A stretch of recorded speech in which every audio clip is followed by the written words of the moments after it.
Welcome to the Strategy with Jason podcast. Tune in for everything you need to know to stay in the know regarding the automotive industry.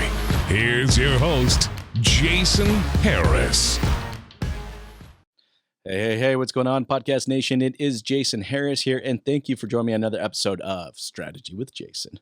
Today I have a very special guest all the way from the other side of the country. I have Mr. Casey Pilip with me. Casey, thank you so much, man, for taking the time to jam with me today. Hey, thank you for having me. This is the first edition for me, so this is going to be a lot of fun.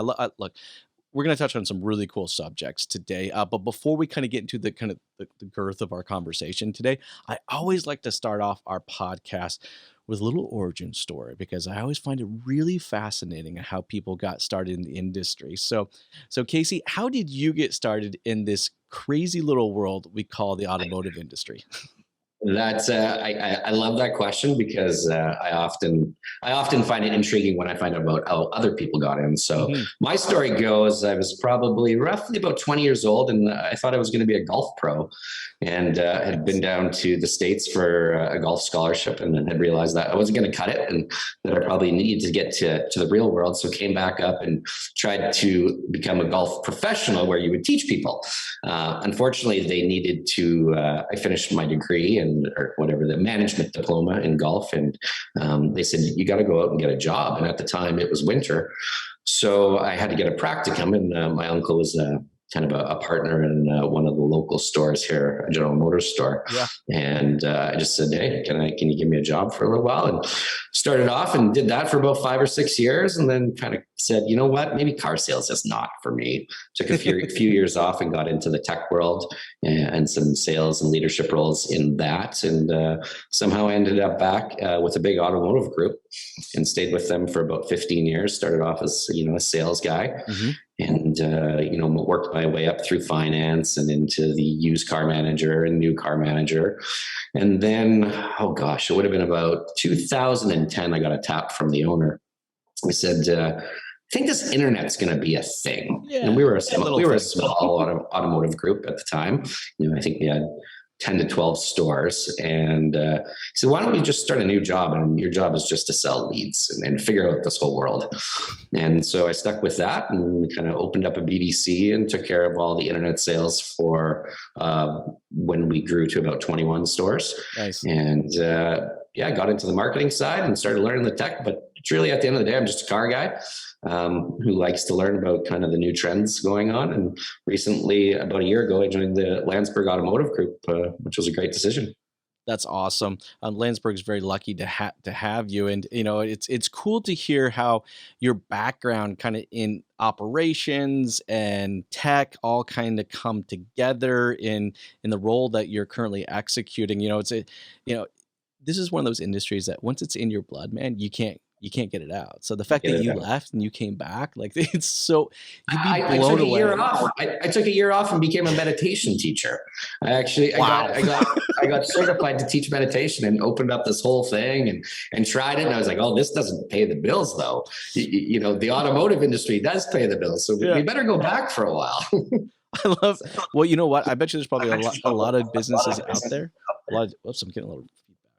Oh, can you hear me? There we go. Yeah. I know there's a lot of dealerships out there that can actually use some meditation in their day-to-day operations. So it's actually that was the goal. Cool. Is how do you bring mindfulness into a dealership to help them sell more cars? And that's probably a different podcast, but I think there's something to it. Oh no, 100%. I really like that topic. Look, I know we have a few different things that we want to talk about today, and I think one of them was, and that first one is kind of tech, because you have a background in tech, and I know you're a techie person, and you get excited about things. So, and I get excited about tech, so I love talking about tech.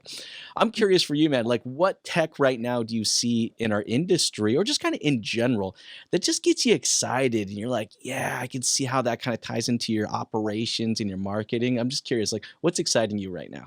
So the technology, in the last year and a half at our group, we kind of implemented a new CRM system. We picked a new vendor to take care of our marketing, like PPC and Facebook and Google and all that fun stuff, as well with implementing new websites. And sometimes I guess it baffles me that I have all of these logons on this, fancy computer that I have here. And I'm wondering, why do I have to log into 17 different places today to do my job when I see the world around us developing so fast and all the, amazing things happening on the true techie side, not just in the automotive side, saying, okay, when's this going to come to automotive, that I can truly do my job remotely through my phone, which I think is very possible. So, 100%. The software that, kind of runs our dealership, the DMS system, in my opinion, is built on code that's, 30, 40, 50 years old, or, and it's not integrating the way I want it to. So there's lots of new companies like Techion and others that are coming out here that I think are going to really revolutionize the way we work in automotive, which is exciting because we need it. You're so right. And I can always tell those dealers when I get an email from them and it's all in caps. Yes. It's like, the caps. It's like, I know exactly which DMS system they're using just because the way that they respond. Like I actually had an employee come to me recently go, I don't know why this client's mad at me right now. I'm not sure what we did. And I'm reading the email and they're like, but everything's in caps. I'm like, no, they're a Reynolds user. Don't worry about it. But it's a really good point though. I mean, look, as an industry, I think from an operations perspective, and then I also think from a tech perspective, we're not super fast to make changes. And when you hear about companies like Techion and what they can potentially bring to the table, I think that brings a lot to our operations. I'm curious because there's, for anybody out there that maybe doesn't know what Techion is, if maybe you can give kind of a quick overview what that is. But then I'm also curious, like, what about Techion excites you the most? Yeah, I guess to give you the overview, it's a DMS at first, so it takes care of all your accounting needs. But instead of having all of these other CRMs and inventory and finance menus and desking solutions, that you have to integrate with it, which we have to pay absorbent fees through our old school way of doing things, is that it's just one single platform that runs everything in your dealership. And while they're still very, very new, I'm, not a tech guy where I can't speak to the code and the language it was built on.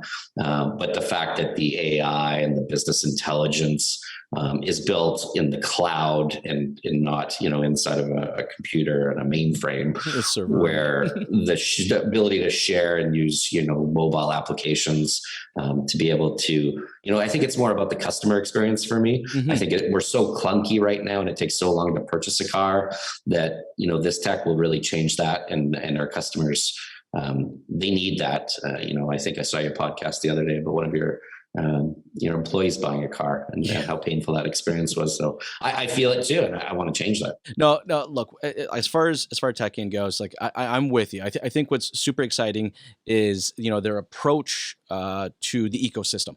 And in fact, in the past, if we look at kind of the way we've always done it, I almost kind of think of like a tech stack.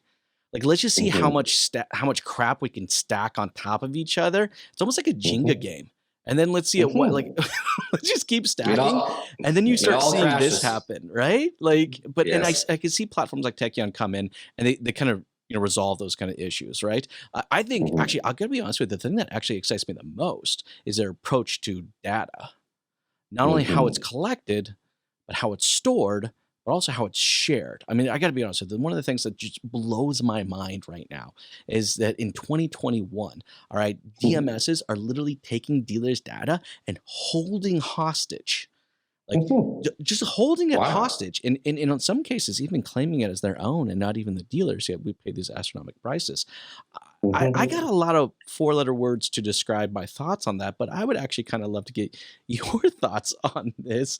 It's like, in industry, especially in the DMS world, where a lot of them hold their data like it's a hostage situation. All right. Can companies like Techion really put these old companies in their place super fast? And how does that kind of impact, our marketing efforts or operations efforts moving forward? Yeah, I don't think the old school guys are going to be able to play on the playground anymore unless I don't even think they could change.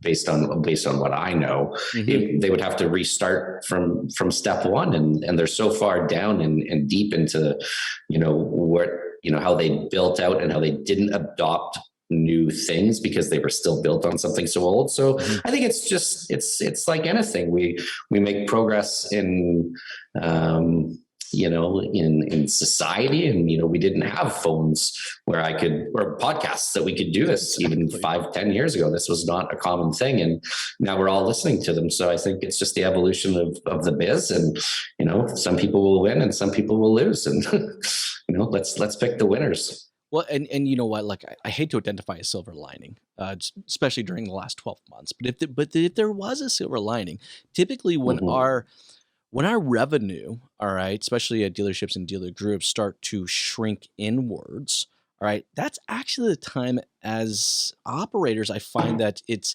kind of it's like, okay, now I need to take a look at every single thing I do, and what is the efficiency of every single tool I have, and the efficiency of every single vendor that I use. All right. And I think it's times like this where really cool things can happen. Right. And I think what it is, it's like there's been a lot of changes in the way that we communicate, the way that we market to our dealership or market to our customers, the way we operate. There's been this awesome snowball of change. And I'm curious to see, because I'm seeing some things slow down, which makes me nervous. All right. For you, what are some of the most exciting changes you have seen happen over the last 12 months that you see it continue to happen over the next few years? Yeah, I think at dealerships, in my opinion, it's all about the people. And I think we just had too many people. And what has happened, and I hate for people to lose jobs, but we're just becoming more efficient at what we do, is that adoption of, it is okay for a car salesperson to work at home now.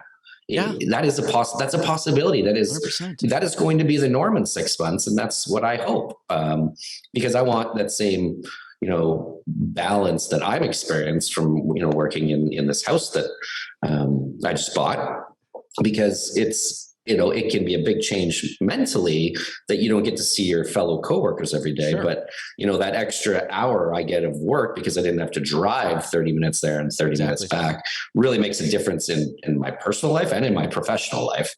So I'm excited of the fact that we have now realized, maybe 40 people at a 50 car store is too many people. When you look at service and parts and fixed ops and all that, maybe we could do it more efficiently with better software that was integrated the right way. Yes. So that we could have 20 really happy, overly productive people instead of 40 people that weren't living that best life, I guess. And that might sound a little cheesy, but no, you're 100% right. I mean, think like, before COVID, we were very quick to just throw a body at a problem, right? Yeah. Like, we weren't selling enough used cars.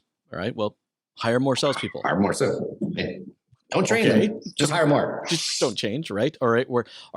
Our marketing efforts, we're not getting enough leads. Okay, well, just go hire another vendor.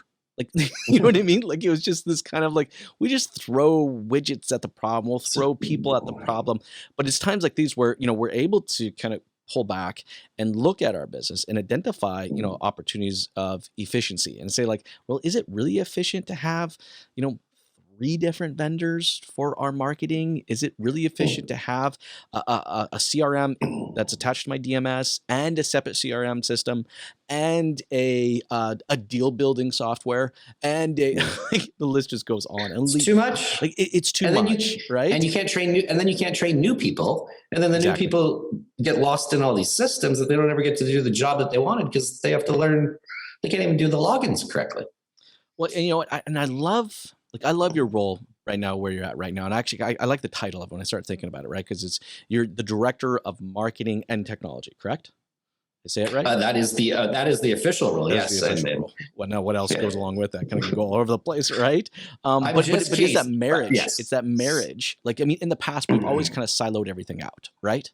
It was like marketing was over here, operations were over here, technology was kind of over here, and I think it's times like these where we start to see that all these kind of interconnect with each other, right? But then I think that brings another level of like, how do we manage those dealership vendor relationships moving forward? Because now there's this new sense of complexity, because we see how marketing and operations and CRMs and DMS and how they all have to kind of they all have to work together. So I'm kind of curious for you, because I know you do this a lot for the group you work with right now. It's like best practices. This is what I'm thinking. This is where I want to go. Best practices for managing dealership vendor relations. You have some kind of a couple of ideas or suggestions? Yeah, I do. That's a great question. I appreciate that one because I'm going through it right now, and I've come to one conclusion. All of the software out there can do pretty much the same stuff.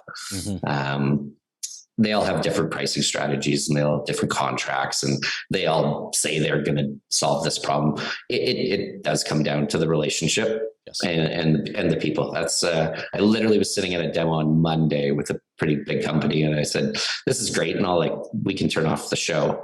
I'm here because of our relationship, and I want to know how you're going to work with my general managers.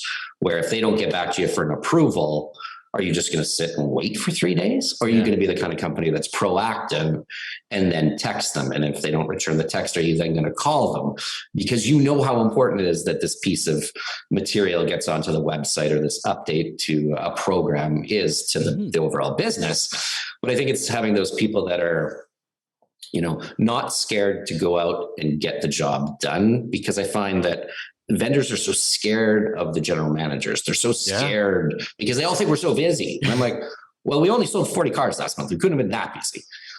We have time, right? But maybe we're not utilizing that time. But that's how I pick a vendor. And that's the most fun part for me of this entire job, is that, especially through COVID, my best friends are all people I never knew a year ago.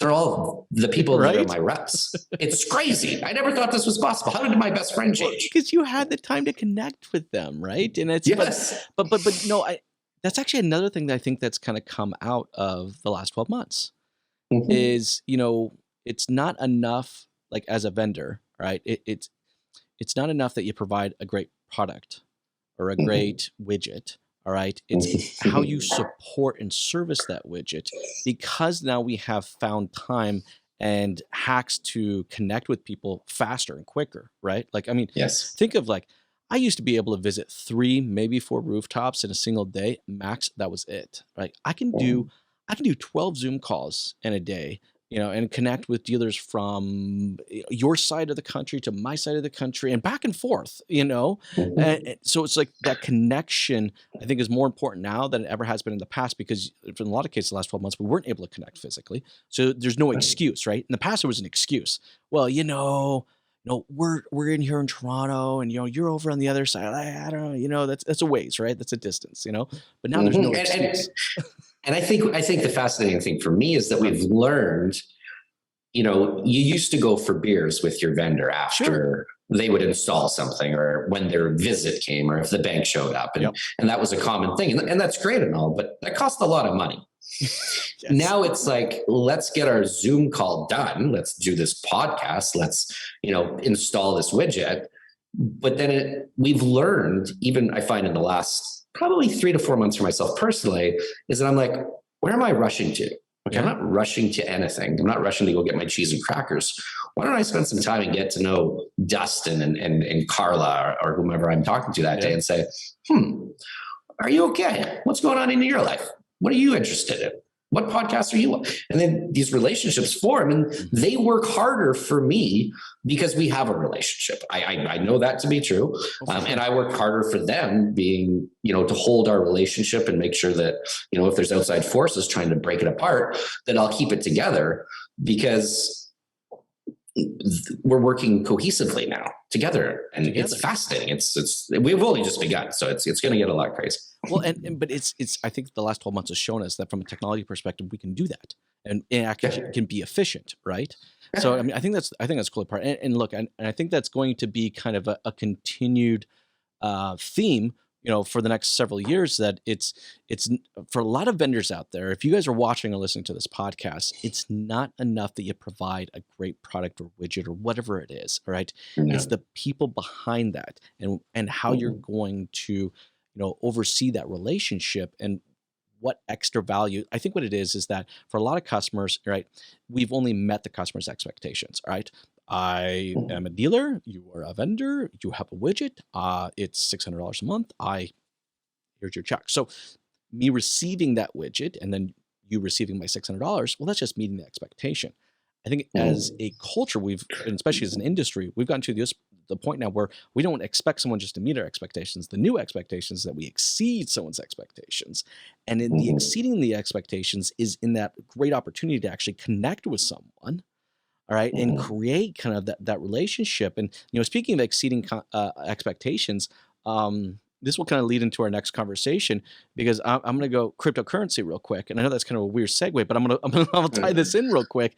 Is that, look, from the customer's perspective, all right, their expectations is that we can transact this way or this way. There's two ways, right? Like, we do cash, we do debit. That's, that's it, right? I think there are ways to exceed our customers' expectations. And I think we can do that through cryptocurrency. But I'd love to kind of get your thought on how we can exceed customers' expectations using cryptocurrency. Yeah, exceeding the expectations in cryptocurrency is a fabulous question. I like it. What's interesting about it is we're not there yet, but we need to start thinking about it. We got to have the discussion, 100%. Like it may bust, it may boom. It doesn't really matter. But if it's not this, it'll be the next thing. So, the fiat current system that we live under is what it is, and it might be crumbling, or it might be doing just fine. Who am I to say? I'm not a financial analyst, but I do know that there is a large portion of the population that are dealing in Bitcoin and Ethereum and now NFTs. I mean, NFTs are the hottest topic. I'm only probably 10 hours into my education on that side, but that I believe will change the way we transact. And, the old system of filling out a credit app, or if you have to go pay cash, you got to go to the bank and you got to get a cashier's check, and the bank takes their fees. And now the dealership's going to charge me extra because I am paying cash.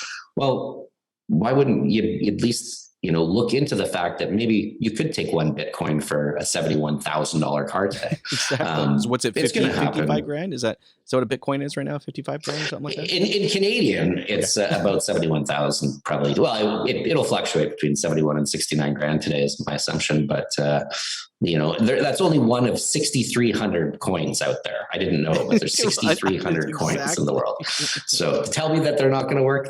Some of them are going to work.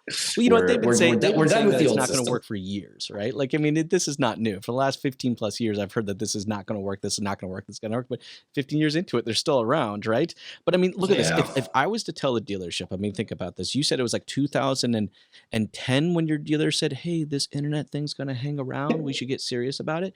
If you told someone, let's say anywhere between 2008 and 2010, that you are going to go to a dealership's website, you're going to click on a button, and you're going to chat with someone right on the computer.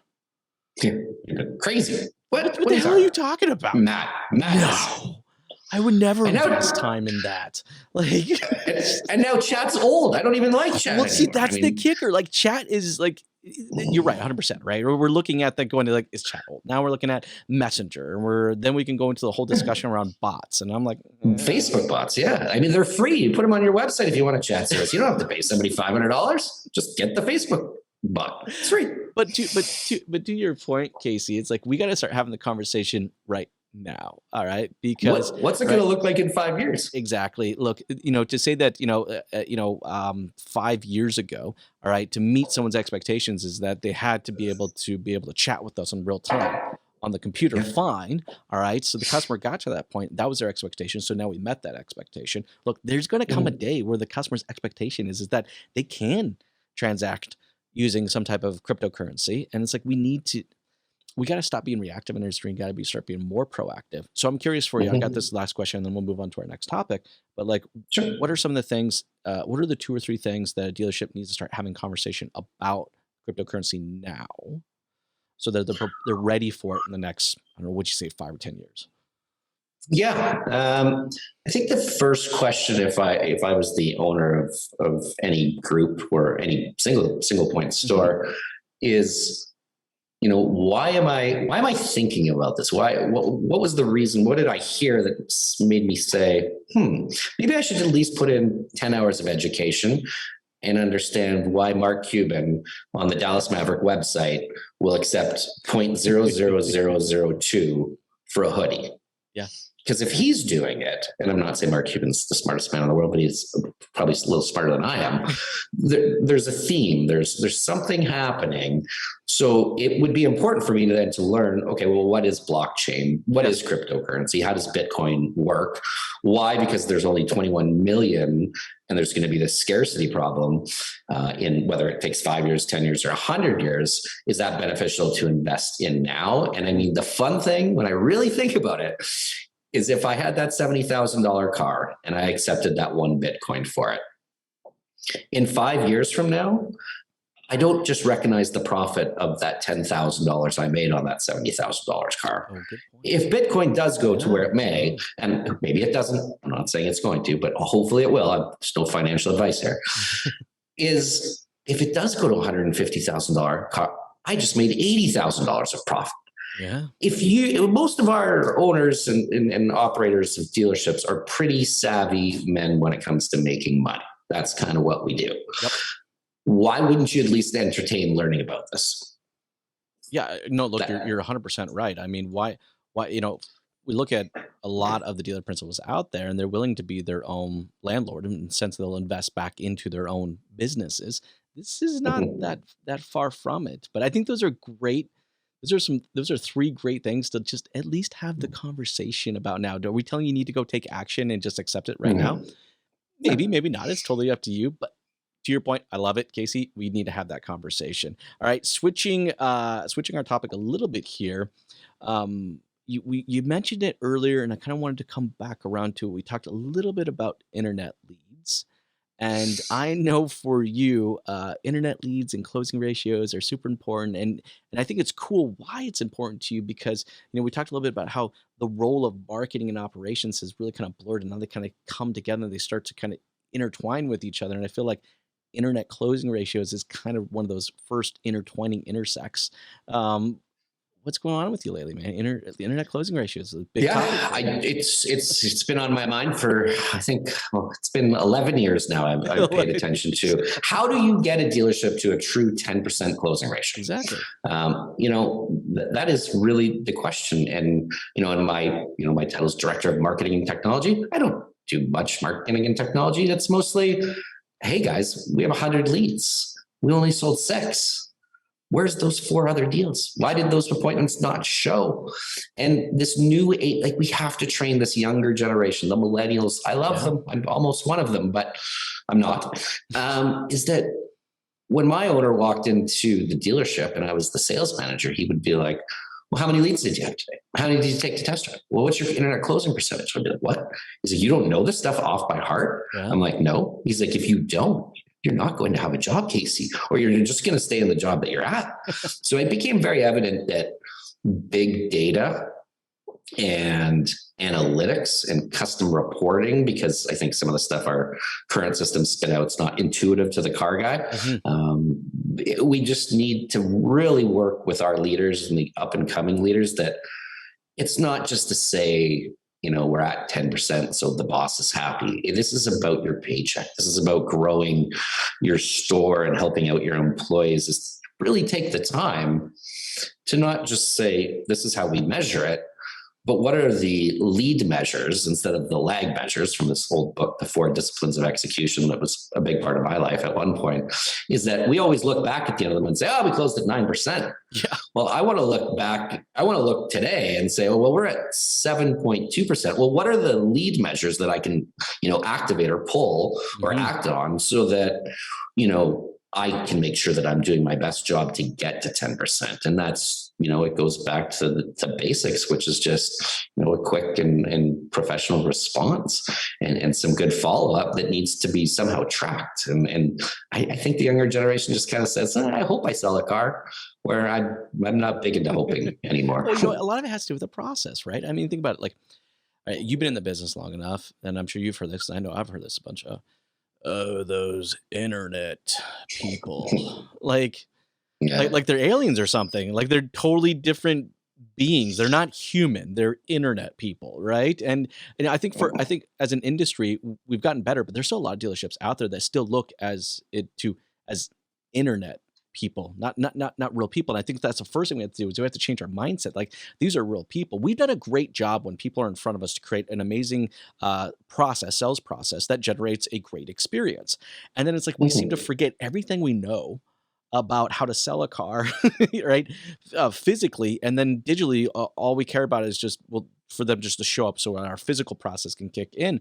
But I think that's one thing that I've seen a lot of changes around over the last 12 months is a lot more discussion. Well, because we were forced, which I kind of like, it's bad. I'm happy about it. Like, I am too. See, like, I hate identifying super like silver linings, but like, this was really good for our industry to be forced to actually look at our websites, look at our internet leads, not as internet people, but actual human beings. All right. And then take a look at what we've learned from our great in dealership sales process and how do we take that over to our digital process. I mean, look, we'll spend $25 million on a Taj Mahal of a dealership. All right. And then we complain when we got to spend $1,000 a month on the digital version of it. And we'll spend this much time focusing on it when we focus. So, but look, it's cool. Everything's changed. We're focusing now on that. But to your point, it's just setting up an actual process. Too often, I think dealerships are now looking at like, well, I got 300 leads and here's how many I sold. And you're like, whoa, what happened to the 15 steps in between there? Like, how do we go backwards? I love the fact that you guys have an aggressive goal of like 10%, because it's not a question of like how crazy that sounds. And for a lot of people listening or watching, they may think like, going, we're at 2%. You're crazy. How the hell are you going to get to 10%? But I was going low on 10. I say, let's go 30, right? Let's go 30%. Like why not? Why not? See, it's like, okay, set the goal, work backwards towards the people and processes so that we can ultimately end up meeting the goal. I don't know why we are so quick just to accept the fact that, hey, I hit my industry average 3.5%. So I'm good. I'm done now. I can check off. But how do we do that as an industry? Here's my next question. Here's my question for you then. Setting a big aggressive goal. Right? You say 10, I'll say 30. Let's go crazy. Let's go crazy, Casey. Let's say 30. All right. Done. All right. What advice moving backwards towards people and process do you think we need to address right now to take on such a big aggressive goal like that? Oh, it's exactly what we're doing right now. I think I talk to enough salespeople throughout the day and sales managers, and I secret shop all the time. It's like my favorite thing to do. I might even do one tonight, so I'm giving the guys a heads up here. But why are we always trying to get the customer in the store? It's like I secret shop, and it's like, well, I'll say, could you give me a discount on this Ford Focus or whatever the car is? Yep. And they come back, well, what's your phone number? When can you come to the store? Our best deals are still in store. Can I do a credit app? Yep. Do you have a trade? And I'm like, oh, it's like, I just asked a very simple question of, would you maybe be able to discount this? And you couldn't even answer my question. We're still the old school trainers from the 70s did such a good job that it stuck to the 90s, that it stuck to the 2000s, and we're still in it because we were trained so well. And that's the whole problem. We have to absolutely say, okay, we're not in the car business anymore. Yep. Let's pretend we're selling potatoes. And you had a bag of potatoes and you had 100 people that wanted them over the internet. How would you do it? Well, I'd probably jump on a video call and say, hey, Jason, look at this potato. Isn't it really nice? Yeah. Maybe I could mail you a slice of the potato so you could taste it. Why? I just don't understand. It can't just be, come on in. What's your phone number? Exactly. I don't talk on the phone anymore. I don't want to talk to a salesperson. I want to do this. Well, we want options, right? I think to your point, I think you nailed it on the head. Is the first step to get into a very aggressive goal of a 30% closing ratio online. I love that. It's gonna be the title of this video, by the way. But that very first step is simply stating like, all right, what is those first processes? What does that first communication kind of look like, right? Like, all right, I need to build a process that's for the customer, not for me. So I think that's where a lot of things stop, right? Like when we think about a traditional in-dealership sales process is built for the dealership, not for the customer. And it's like, if I put the power back into the customer's hands, they'll do this, but like how will we kind of do that? So I love the fact that you can't just pigeonhole every customer into a singular process. Like you almost got to have like a 1 through 4. How would you like to do it? When you really think about it, I don't even like the sales process in the store, to be brutally honest. Yeah. For myself as the salesperson or the customer, I know the customer doesn't like it. Why wouldn't you want to break that over 3 days and have the car really cleaned when the customer came in and properly, ready to go for him, because you've done all the research and you know that exact stock number because you had 3 video calls. He walked you around his trade using his phone on FaceTime or Zoom, or I don't care what platform you're using. If I was a salesperson, I would much prefer to do this sitting at home and then just know that I have to go in on every Thursday to test drive 10 cars and finish up the paperwork, because we still need 100%. The brick and mortar side of the thing. We're not there yet, but I hope soon we will. Well, that's true. We can go into the discussion around wet signature requirements, and there's all that. We can open up a whole nother can there, right? Yeah, I know. It's another podcast. but no, you're right. Like, look, I think the bottom line is that if we want to increase our internet closing ratios, like we have to get serious about it, and we have to understand that our process is fluid. It's not. It can't be like, here are the 12 steps you have to follow, and you can't derail from these 12 steps in any way or possible. It's like we have to create an ecosystem that people can kind of move and pivot and kind of go back and forth. And it's like, if they want to do a video chat, we do a video chat. If they want to do a virtual test drive, we do a virtual test drive, right? I mean, I think you saw the podcast the other day I did with my staff member. Like, I loved what the salesperson did, and I didn't make it in the video, but the salesperson actually did a FaceTime test drive with him. Because the car was 5 hours away, or 4.5 hours away from where he was. So he never test drove the car. He never drove the car until it actually got picked up, right? And so he's like, he put a mount inside the car, put a suction cup up on it and stuck it there. And they did a FaceTime, and the guy drove the car around and in an honest way told him what he was hearing, what he was feeling. All right, and what he liked about it. And I was just like going, it's so cool. It's so cool. Why not? Like, just think about I think the biggest part of the process. Go ahead. Well, see, that's the kicker, right? To do something that fluid, to be able to say like, hey, I can't come test drive it. Can you do kind of like a virtual test drive with me? Like, we have to be able to have some type of fluid process there, but we are so rigid in the way that we do things. Like, so I'm curious, like, from your perspective, right? Like, if a dealership's watching or listening to this right now, and they're shaking their heads and going, guys, I'm kind of agreeing with you, but like, how do I get my team's support on this? Because that's the biggest excuse I get, right? Like, hey, Casey, I agree with you. Jason, I agree with you, but my team won't do it. What would you say when you hear that? Well, I think it goes to you have to be willing to do it yourself. Good point. And really the easiest way to get somebody behind you is to be patient and consistent, but yet really just say, hey, let me show you how I use this while I'm maybe the owner of the store, but here's how I use this technology, and maybe try communicating with them over a couple of video calls instead of going for lunch, right? Because we're not doing as many lunches now. So why don't you take out your employee of the month and send them a $20 skip card and say, hey, order skip on Thursday at noon. I'm going to video in, and I'm going to spend a little time with you because I'm really proud of the results you had. And by showing him that it works for me, and maybe he'll like the experience, maybe by the end of that call, he'll be like, well, okay. Yeah, we didn't go to Denny's and have breakfast on a Thursday. We did skip on my day off. And the boss or the owner took the time to do a 20-minute Zoom call while we ate or had a beer. Yeah. We just have to change the way we think. Well, you know what? I like that. I think that's some great advice for anybody out there that is going down this direction of kind of offering this fluid type experience. Is set up that experience for yourself. Look, at the end of the day, we're all consumers. Like, we're no different than our customers that are coming through the door. We appreciate experiences like that, and that is so cool. I love the fact that you did talk a little bit about kind of the communication, right? Because this is one thing that I find for dealerships that want to get into that space that we just talked about. All right, is that it does kind of start from the top up and kind of work its way down.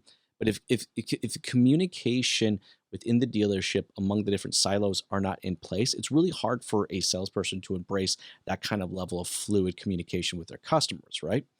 So, in the past, we've always kind of looked at as the dealership's split into silos, right? You have marketing, you have operations, you have control, like they're all in these own separate islands. And I love your role because your role actually kind of brings two of them, or three different roles kind of together. How do we get away from that siloed mentality and get at the top level, everyone talking and working together and communicating, consistently on a regular basis? It's a challenge, and I think setting up, it's kind of scary to say it, but we do a thing called the Nooner every Wednesday, where all the general managers and all the corporate staff from all 12 of our stores come into one meeting room like this. And we started it about a year ago, and it was very uncomfortable for the first 3 months. And we were doing them like twice or three times a week. And, people were just learning this, but COVID was still crazy back then. And, things have calmed down now, but it took a year. And I just did one today because Wednesday's our Nooner day. It's still hard. It might take me 5 years before I truly can get all the departments of all the stores and all the decision makers and get the salespeople engaged where, it's just a Thursday hop on, hop off call for 2 hours. If you're busy selling a car, you can't come on, but you jump. You have to learn how to speak to a computer, especially for somebody on the corporate side, to be able to reach as many people. And maybe that's, through consistent messaging through your newsletter, and then, adopting that same kind of positive outlook in communication style through all your emails, and then, your texting. But we have to be consistent and patient. And that's things that we're not very good at in the car business, where we only think 30 days in or 30 days out. Yep. We live in a 30-day world, and we need to start living in at least a 1-year world. I'd like to see people start living in a 5-year world because, everybody's going to be around in 5 years. So why aren't we thinking that way? I actually love the 5-year. Really, that makes so much sense. I mean, because then you're actually able to take a look at a transaction and look at the lifetime of the transaction, not just that day, right? So I actually think that's really cool. I love the Nooner thing, by the way. Sorry, it was called Nooner. Is that what you call it? It's called the Nooner. Yeah, okay, the Nooner. I watched a podcast like this or listened to one, and I was like, you got to come up with a witty name. Something I was like the Nooner, because everybody thinks, all of us are, having sex with our significant others while we're working at home. So I wanted to bring that and give that to the dealership world. And there was a lot of funny jokes for the first little bit, but now it's just we coined the term. It's great though. Look, I find too often when we connect or we bring our silos together, we try to connect them. Too often it is all about what we did and what we didn't accomplish, right? Yes. And honestly, I think when that's the only type of meeting that we're having, all right, you're just going to push those islands or those silos farther and farther apart, and I see it happen too often. But I love this Nooner thing because it's consistent. Are you guys going to talk numbers? Of course you are, but you're going to have tomorrow. All right. Again. And it's like, so I think that's good. I think what you're really kind of talking about is kind of a cultural shift. And not just the way that we work internally within our dealership and our silos and our islands, but also that shift flows down, and to be able to execute some of the other stuff that we've talked about during this podcast, you have to start there. I mean, that Nooner is going to open up to all kinds of things. I actually did something similar in my dealership. You know what we called it? We called it the little things meeting. Because to your point, we have to have some funky name for it, right? And it was a meeting just to talk about the little things, not the big things. Right, because we saved the big thing meetings for like a different time. This was just the little thing meetings. I like that, actually. That's a good name too. No, the best part of the Nooner is the 5 minutes before the Nooner. Because those that really get into it, they jump on and they tell jokes and they share stories, and it's fun. Why can't work be fun or more fun, at least? No, I'm so with you. And I think when we kind of sum up our entire podcast today, because I know we're getting towards the tail end of our time, is that really kind of what we're talking about, right? It's like, it's about connecting. It's about communication. If it's with your vendors, all right. If it's with your internet leads or internet customers, hey guys, they're real people too. All right. But everything we've kind of summed up was going back to like how we just connect and how that connection has to evolve and it has to become closer than it ever has been before. But when we do that, because you've seen this executed and you're executing this yourself right now, amazing things happen, like profitability and overall happiness. And it's just like everybody feels connected. The vendors feel connected. The customers feel connected. The managers, the salespeople, and like it's really, really cool when you actually get to see all of that come together. But hey, Casey, before I let you go though today, this has been a great conversation. But for everybody out there that's watching and listening to this conversation and would love to kind of connect with you and maybe continue this conversation, what's the best way to connect with you? The best way to connect with me, I mean, I would just probably say email. So Casey at lagauto.ca. Shoot me an email. I'm always on there. I always reply to everyone I hear from and love to reach out. And if it ends up being a Zoom call or joining a group, or I know I have to get on Clubhouse. I was just about to tell you, we got to get you on I'm Clubhouse. slacking. Yeah, we got to get you there, man. But I know. I'll jump on. Dude, you know what? It's great. You're gonna love Clubhouse because it's everything that you kind of talked about right now, but it's coming from many, many, many different people all over the country, people that are executing and people that are learning, and it's just, yeah, it's a great environment. You're gonna thoroughly enjoy it. Hey, I'm excited. Casey, thank you so much for taking the time to jam with me today. This has been a ton of fun. All right, you have yourself an amazing day. Awesome. Thank you, Jason. Take care, guys. Thanks. Thanks for tuning in to the Strategy with Jason podcast with your host, Jason Harris. Don't want to miss new content? Be sure to check out the full podcast library at strategywithjason.com to stay in the know. Remember to like, comment, and subscribe. Happy podcasting.